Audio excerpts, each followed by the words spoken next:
Nah, pernahkah kita menyadari bahwa busana yang kita kenakan itu sebenarnya sedang berbicara? Itu bukan hanya sekedar hasil, tapi itu adalah bahasa jiwa. Sebagai desainer dan calon desainer muslimah, harus bisa menyatukan estetika dan etika dalam berpakaian. Bukan soal gaya, tetapi tentang jiwa yang tunduk kepadanya.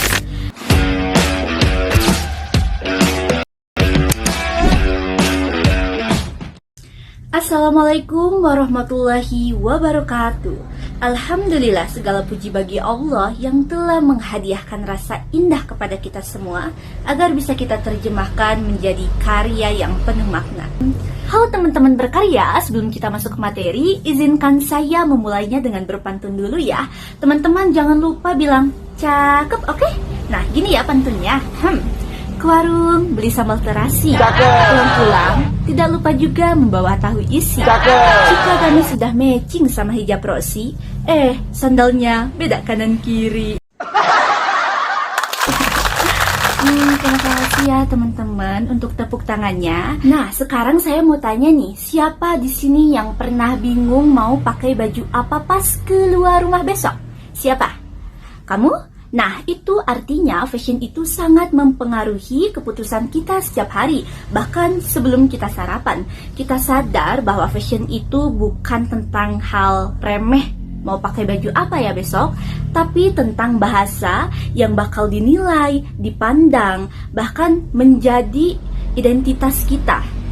Nah, oleh karena itu, pada kesempatan kali ini izinkan saya menyampaikan materi tentang fashion sebagai bahasa jiwa, menyampaikan pesan lewat desain busana muslimah. Sebagai alumni tata busana yang kini juga melanjutkan pendidikan di jurusan ilmu komunikasi, saya semakin percaya teman-teman bahwa setiap desain yang kita goreskan lalu terwujud menjadi busana yang siap pakai, itu bukan hanya sekedar hasil, tapi itu adalah bahasa jiwa. Nah, pernahkah kita menyadari bahwa busana yang kita kenakan itu sebenarnya sedang berbicara?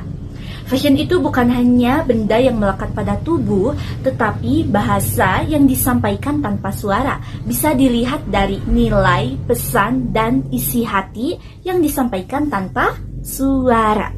Teman-teman, sebagai desainer dan calon desainer muslimah, tantangan ini nyata adanya. Apalagi riset dari Dwiana Syiparahmania dan Prisma Dwi Priyatno menunjukkan bahwa media sosial sangat berpengaruh dalam membentuk preferensi halal fashion generasi muda. Mereka menyebutkan bahwa konten visual di Instagram dan TikTok membantu menumbuhkan kesadaran modest fashion, sekaligus memengaruhi niat beli.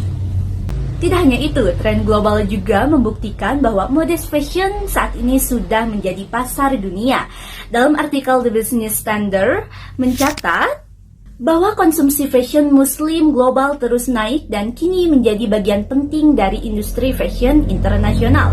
Ini menunjukkan bahwa busana sopan bukan lagi minoritas, tapi justru kekuatan baru di pasar dunia. Dalam landasan tersebut, kita kembali lagi kepada pedoman Allah. Dalam Quran Surah An-Nur ayat 31, Allah memerintahkan wanita untuk menjaga pandangan dan menutupi kain kerudung ke dada.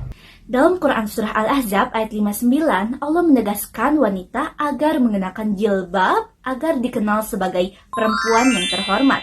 Ayat ini bukan sebagai batasan, tetapi kompas kita sebagai desainer dan calon desainer muslimah harus bisa menyatukan estetika dan etika dalam berpakaian. Supaya kita bisa lebih paham lagi, kita analisis bareng-bareng yuk desain yang saya buat dengan bahasa jiwa saya ini.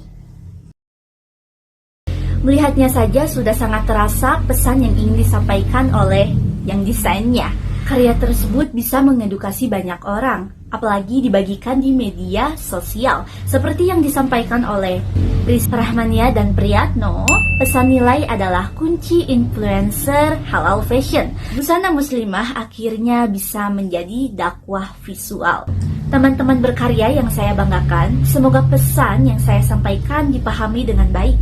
Dan semoga kita sebagai desainer dan calon desainer muslimah bisa menjaga bahasa jiwa itu dengan benar. Bukan soal gaya, tetapi tentang jiwa yang tunduk kepadanya. Sampai jumpa lagi, semoga kita bisa bertemu di sesi berikutnya. Wassalamualaikum warahmatullahi wabarakatuh.